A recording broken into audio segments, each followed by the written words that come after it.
Welcome to the Ellevate podcast, conversations with women changing the face of business. And now your hosts, Kristy, Wallace, and Maricella, Herrera. Hello and welcome to the Ellevate podcast. This is your host, Kristy Wallace, with my co-host, Maricella Herrera.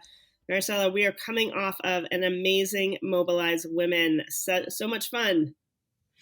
Always so inspiring, but also always so exhausting. So I'm in a very good mood, very, very tired. Yes, I can understand that. And for our listeners, if you missed Mobilize Women, we encourage you to check out the recordings. I mean, great conversations about the ways that we create change in the workplace and in the world. You'll hear from just inspiring leaders, change makers, leaders of the future. And it's a great way to create your own action plan for what you want to do in your workplace, in your community, in your own life, to take action, to mobilize, and to create the world that you seek. You can find the recordings at ellevatenetwork.com. And while you're there, check out some of the other great things that we have going on at Ellevate. If it's our local events, find your local chapter of Ellevate and start meeting with your peers and your community of professional women in person. We've got our weekly roundtables for business owners, executives, rising leaders, and more. And this is just a perfect time to really lean into your community over the coming months. I know summer is, lots of activity and lots of things happening, but you don't want to take a step back from your career and from creating those relationships that will propel it forward. Yeah, and talking about those relationships, guess what? Our applications for squads are open. They're actually been open for about a week, and they're going to be closing soon. So if you haven't signed up yet, do so. Signing up for squads. Squads is our 12-week program where you're matched with a group of other women in the similar level of their careers. And you get to meet with them every week for 30 minutes via Zoom and get to chat with them about your goals, your aspirations, get some advice, get some questions answered. It's a really, really great way to develop relationships that matter, get something out of it. I know, Kristy, you're a huge fan of squads. You've done quite a few of them, and I've done a couple. I didn't do the last round, and I'm very sad that I didn't. So I'm very much looking forward to this one. Yes, make sure you sign up for Ellevate squads. For me as an executive and a busy one at that, it can oftentimes feel very lonely, and you're constantly navigating unknowns, making decisions for your team, your company, your customers, and yourself. And so having a squad to connect with on that weekly basis, to understand that we're all kind of going through similar times, to get the advice that will propel us all forward has been phenomenal. And this is, I think, my third cycle of squads, and each one is so different. The other executives in the room spanning different companies and industries and company sizes, but really the genuineness of wanting to support one another is important. And making that 30 minutes a week for myself to be able to talk through these things and to support others has not just helped my career, but it's helped me in many other ways. And it's not just me that says that. There's actually research that shows that if you have 6 or more friends, you have improved health throughout your life. And middle-aged women, of which I am one, who have 3 or more friends tend to have higher levels of overall life satisfaction. So close relationships matter. This was a great article Maricella and I were reading earlier this week. And we oftentimes think of those relationships, of course, our friends in our community, our wine buddies, walking buddies, but you need that in your career too, for satisfaction, for mental and emotional well-being. This is something we covered at Mobilize Women, the importance of really leaning into your full self in the workplace and having companies that support that. So we encourage you to sign up for squads and talk to your company as well. Tell your head of HR, head of D&I, learning and development, your manager, to look into Ellevate squads, because it's something we work with a variety of companies on providing access to their employees. And it's always a positive win-win for everyone. Absolutely. And that article that you're mentioning, I mean, it's very sad that it says that there's been a decline in friendship in America, which it's just. Do you feel? I mean, I've always thought that as you get older, you certainly have less friends. Um, do you feel like the last few years your friendship group has dwindled a little? No, but for two reasons. I mean, one is honestly because of Ellevate. Ellevate has really kept me connected to others in a way that, I mean, has just changed my life. Through the weekly roundtables and being able to really carve out that time to talk to others, to have real conversations about business and life. I've felt incredibly connected, and I'm so grateful to the Ellevate community for that. But also because have acquired a group of friends who are more generous with their effort and their intent than I oftentimes am. So they put a lot of work into maintaining our relationships, more so than I deserve. But I'm really lucky to have those friends that have really put in the effort to stay in touch during this time. How about you? Can I just say that if you're saying that, I can't imagine how your friends are because I do think you are a very, very good person at maintaining relationships. I remember throughout the pandemic, like I don't know, you were one of those people that would call me and like it would make a world of a difference. Hmm. Thank you for saying that. I mean, but you're always on my mind, Maricella. So I wanted to check Aw, in, and I love phone calls. yeah. I'm terrible at keeping in touch. And it's interesting, like I have friends everywhere. Like because of having lived in different countries, I have friends in different countries. And it just they all always say I'm really, really bad at keeping in touch, and that's true. I think my friendship group hasn't dwindled as much as it's always been small but mighty. I know I always tend to say I know a lot of people, I have few friends. Um, because when I am friends with someone, it's kind of all in. So it's weird. I also heard, I remember this, I think it was Sam Edis, who said at one event that we hosted long, long time ago, that you shed your friends every 7 years.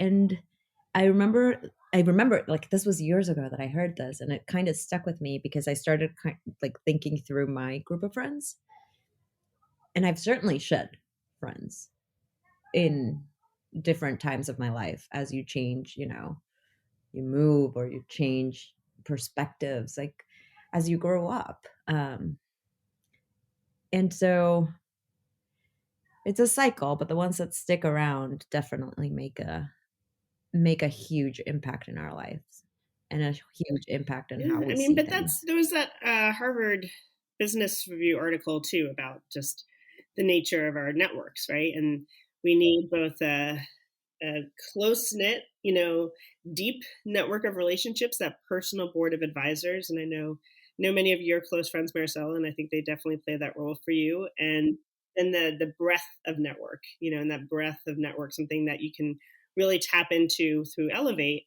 is where you're going to find the diversity of thought, experience, innovation, and ideas, the connection to opportunities. So it's having both, and there's magic and purpose for both, and it's just great that we continue to lean into relationship building, even if you are really busy like many of us, or maybe a little bit more introverted. Continuing to build those connections, especially if Sam is correct and we shed relationships every 7 years, and you don't ever want to be in a deficit. Keep working at it, and building those relationships, and you'll find that at Ellevate. So we encourage you to come check out the Mobilize Women videos, check out all that we have to offer, and you'll be surprised at just some of the amazing connections that you make. Yeah, 100%. That is very, very true. You will be surprised about from the people you meet and the relationships that can come from that. Our So hope you do check out Elevate Network and join the squad. Yeah, join a squad today. Do not delay. And our guest today, Bonnie Marcus, helps professional women successfully navigate the workplace and position and promote themselves to advance their careers. Her latest book, Not Done Yet: How Women Over 50 Regain Their Confidence and Claim Their Workplace Power, shines a light on gendered ageism in the workplace and gives women the tools and the voice to defy ageist assumptions, to stay marketable, and keep their job. So let's get to my conversation with Bonnie, and we'll meet back here after.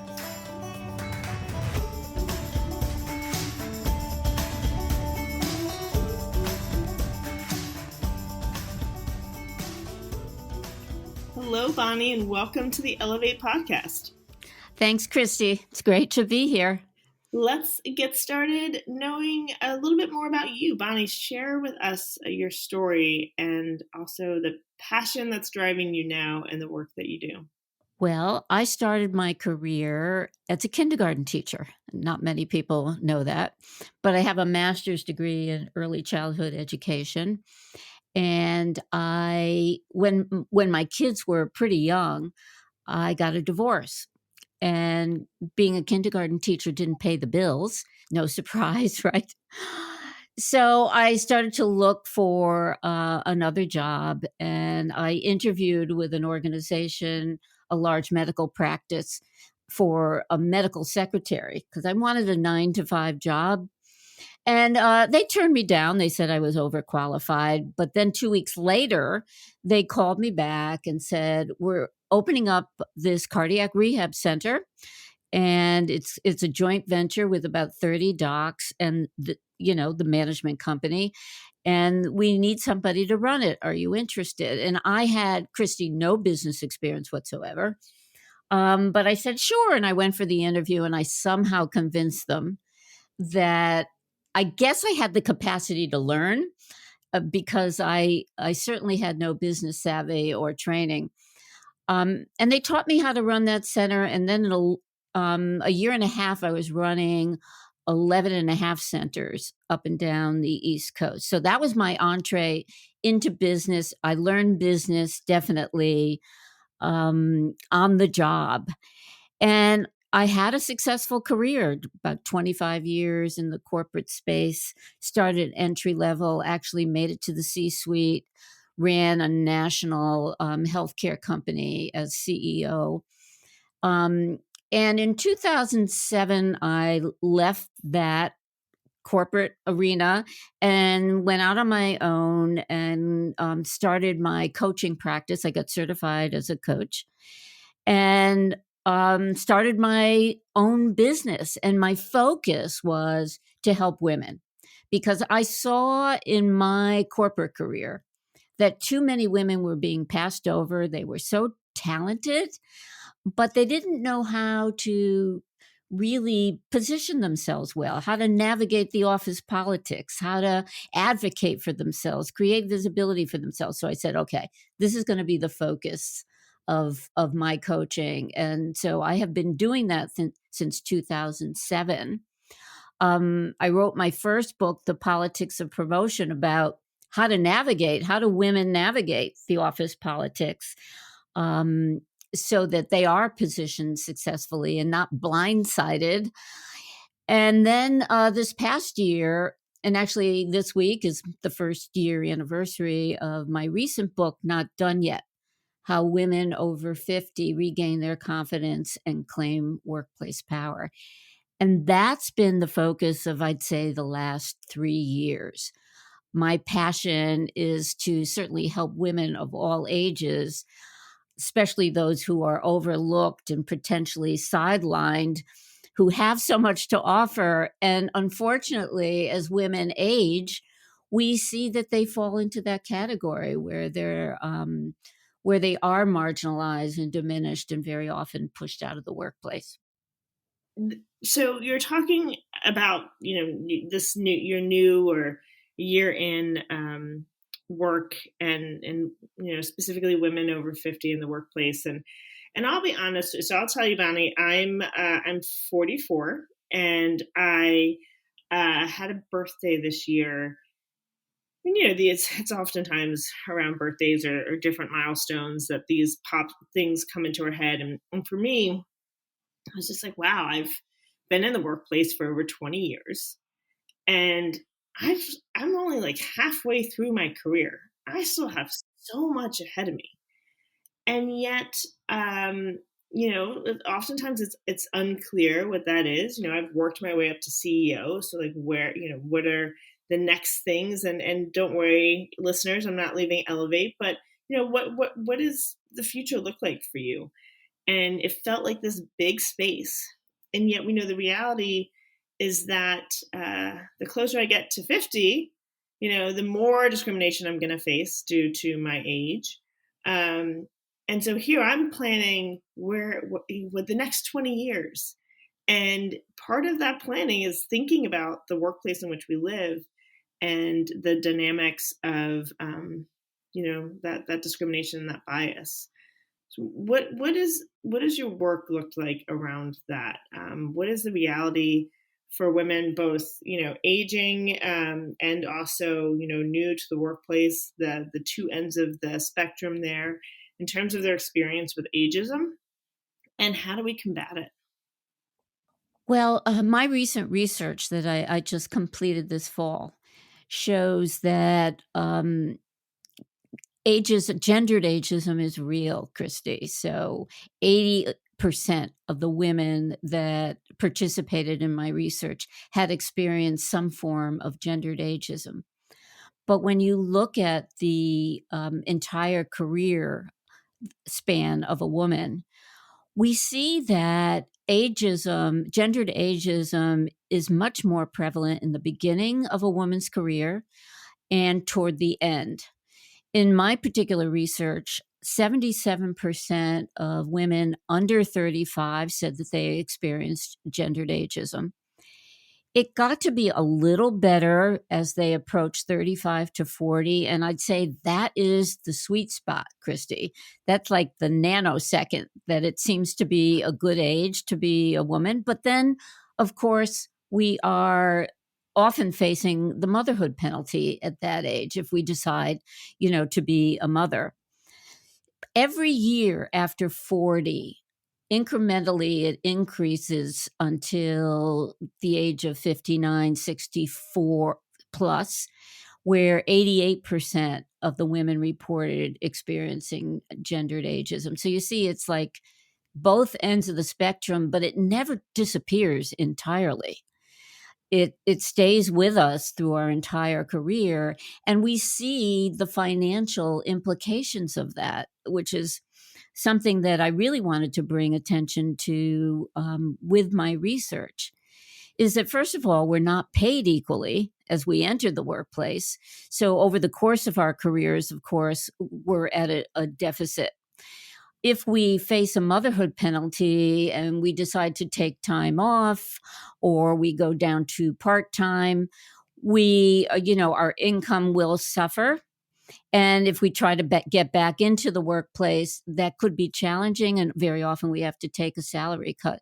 So I found that many of the women that participated in this research said they don't have enough money to retire. And when I asked them what they thought their prospects were for continued employment, over 60, they rated it very low, saying that their companies didn't value older workers. So there's, it definitely affects women's job security and also their finances. So, how do we combat that? First of all, we need to build awareness that gendered ageism is real, and it does affect women at all levels of their career, but especially as they show visible signs of aging over 50, and that really depends on the individual. This is really important because right now, I would say gendered ageism is under the radar in most companies.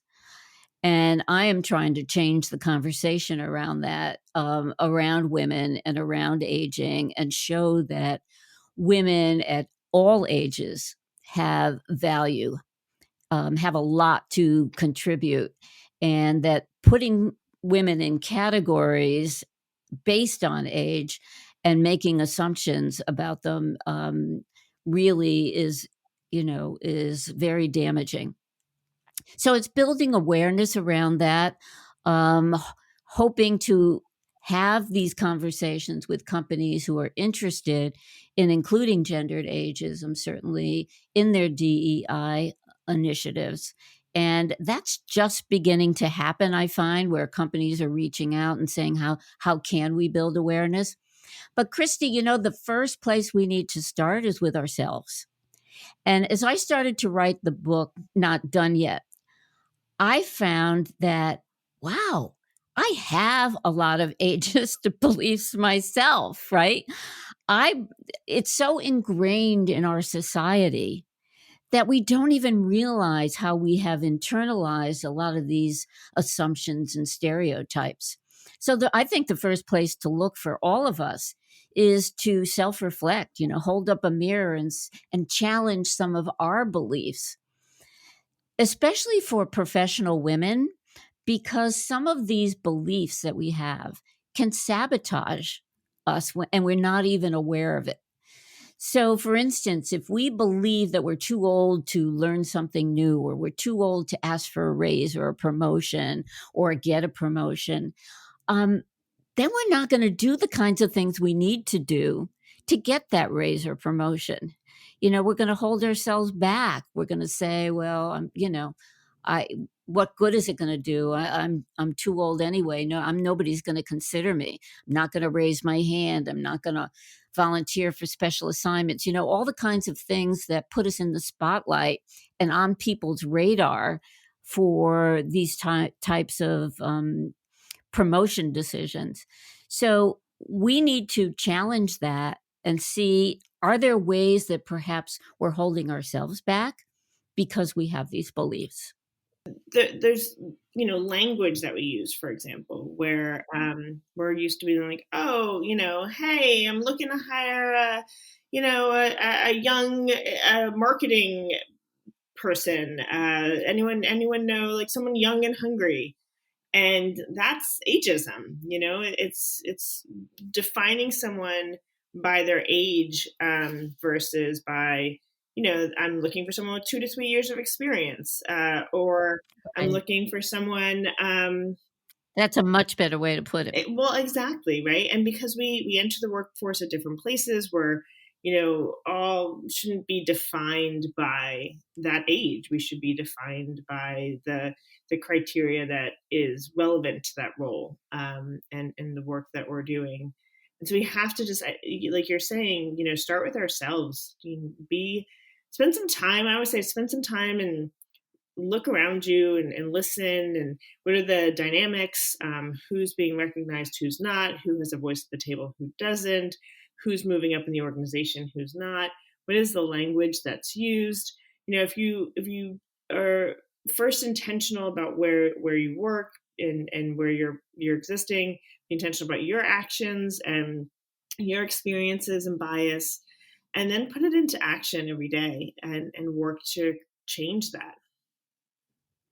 I couldn't agree more. And I believe that sometimes that intentionality that you're talking about is a missing piece in women's careers, because unfortunately, I think that still many of us believe that if we work really hard and we get great results, that's enough to help us advance our careers. And that's only, one part of it. We really need to be intentional about understanding, as you said, the dynamics and what it takes to get ahead, and what it takes to get ahead as a woman, what some of the rules and unwritten rules are, who can be potential allies and champions, how to build that kind of supportive web of influence, and how to advocate for ourselves and our team. So I think it's really important to be vigilant about all of that, and be proactive. Yes. Yeah, we must be proactive, proactive allies and advocates. And I've also been reading that we've seen more women, seasoned professionals, who are starting their own businesses. They're They're Yeah. finding companies aren't solving the problems that they have or that aren't conducive to being a great place to work. And so they're going to do it themselves. Is that what you're seeing? And do you have any stories to share around that? Yeah, well, that's very true. You'll see that a lot of women. I was just reading a story the other day. Over 40 are starting their own businesses. A lot of that comes from the fact that women see that older women are not being valued, or they have already experienced demeaning comments, and they look around and they see that they're not being treated fairly as they are aging. But I think the point to that I want to bring out is that that's wonderful, but not everyone has the resources to do that. And I certainly found that in my research. It's that some women, did have the resources to go out and start their own business. Many women, however, were stuck. They needed that salary, they needed the benefits, and they needed to stay, um, working for the foreseeable future. And were definitely very worried about their potential to do that. Um, but years ago, I think in 2014, I did research on women and ambition. And I was asking women, how do you self identify? Or, on a scale of 1 to 5, I think it was, how ambitious are you? And when I dissected that by age, I found that women just entering the workplace very young were very, very ambitious. And then it dipped as women hit like 30, 40, whether or not that's related to child rearing or dynamics in the workplace. I don't know. But I did notice there was a spike at 50. So women at 50 had this kind of renewed sense of, wow, I've got a lot of ambition and I want to, I want to go out there and make a difference. Part of that might be now I have an empty nest. Now I can focus more. But as women, have more ambition, recognize that they do have a lot to contribute at 50 plus, and they have the resources, then that's the trend that you're seeing. Yeah,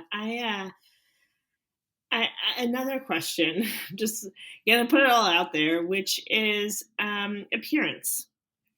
Yeah. Especially in relation to ageism. So I have naturally curly hair, and I actually started wearing it straight because, in part because when my hair is curly, I looked much younger.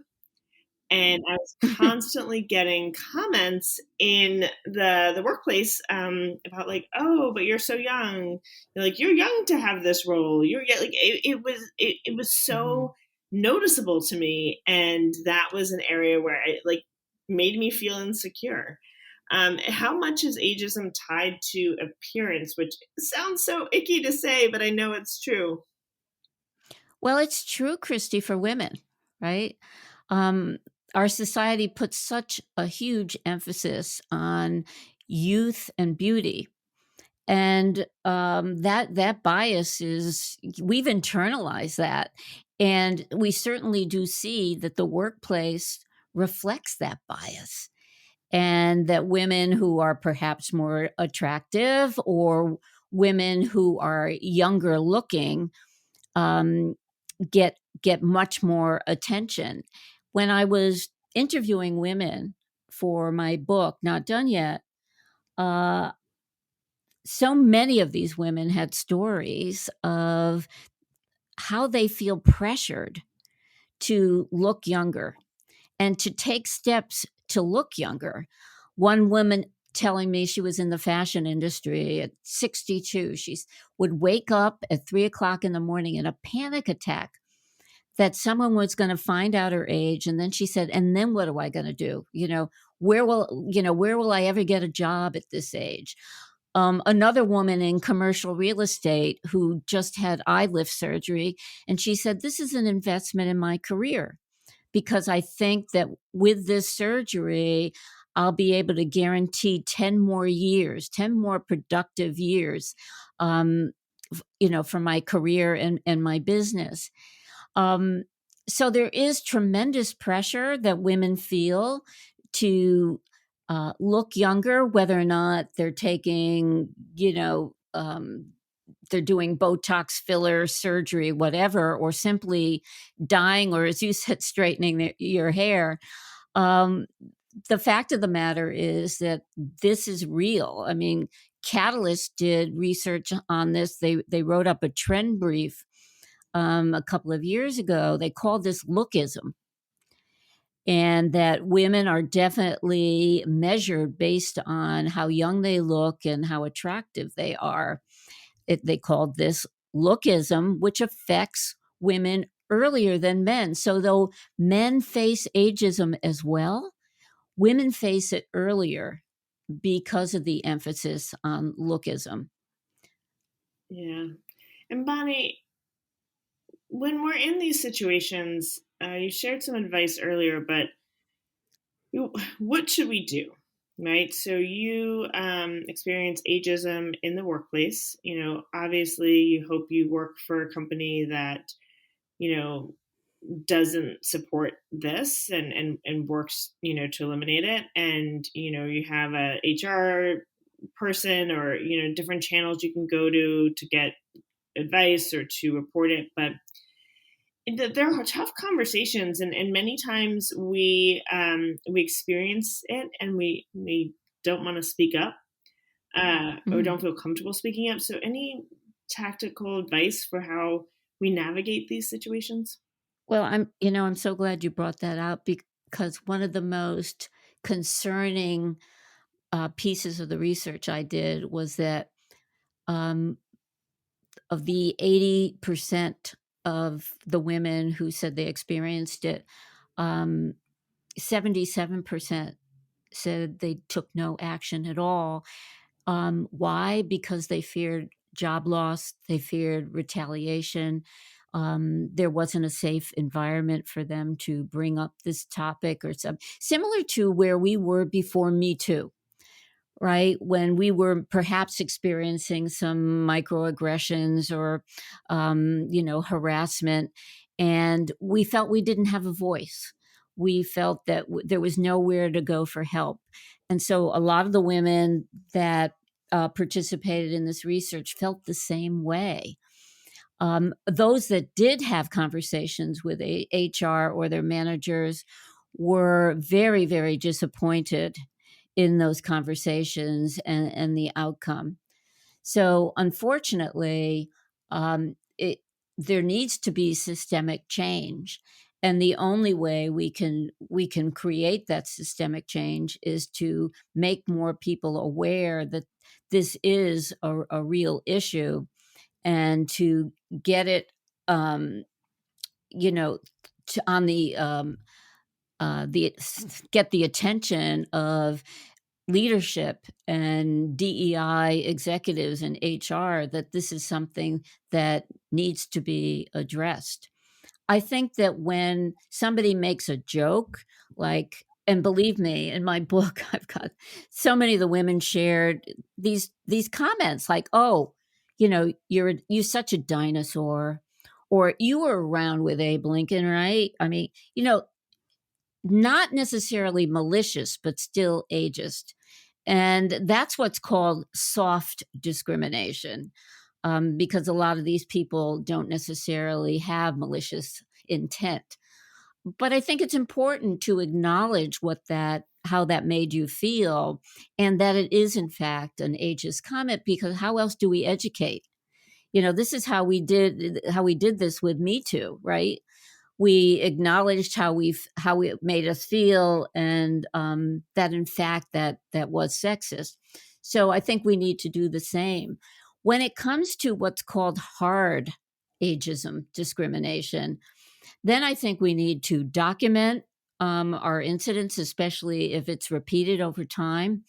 We need to bring that documentation to our HR rep or our manager, and have a conversation about how that is affecting you, how that's affecting your career, and put a plan in place for either addressing the perpetrator, bringing somebody in to educate them on how biased this behavior.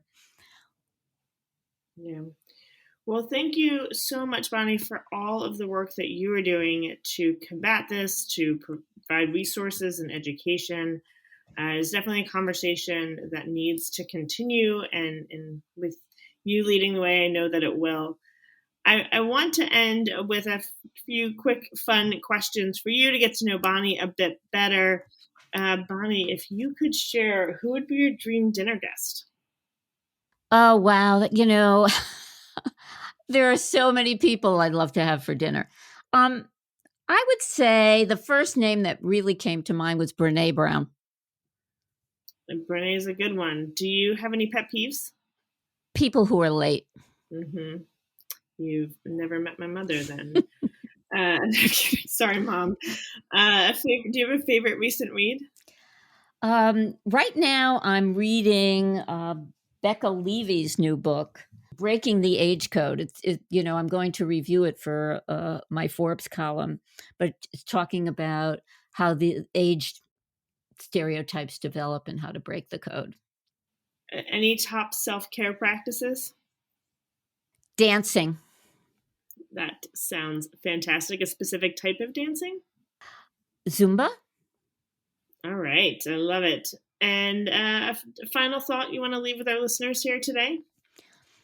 I think the final thought is how important it is to own who you are, own your story.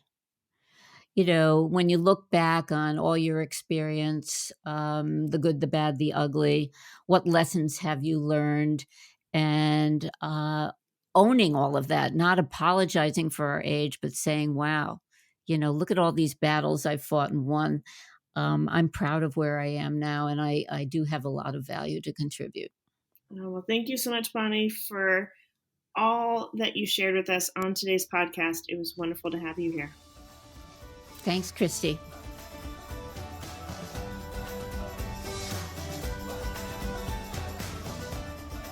All right, welcome back. Great conversation with Bonnie, I think, regardless of where you are in your career. So many important insights to keep in mind.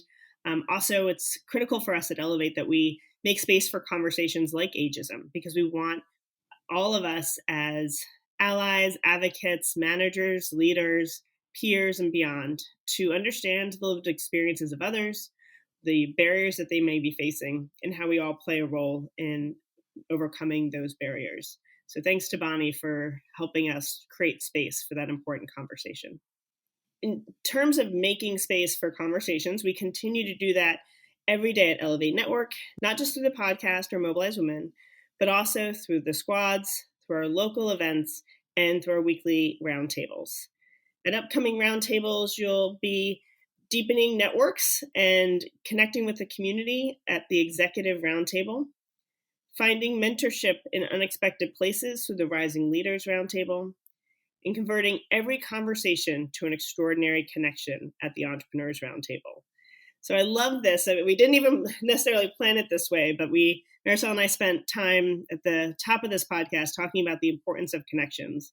And here we're spoon feeding it to you and making it easy, because if you want to connect with fellow executives, talk about connecting with potential mentors, or turning every conversation into an extraordinary connection, we've got you covered at one of our upcoming roundtables.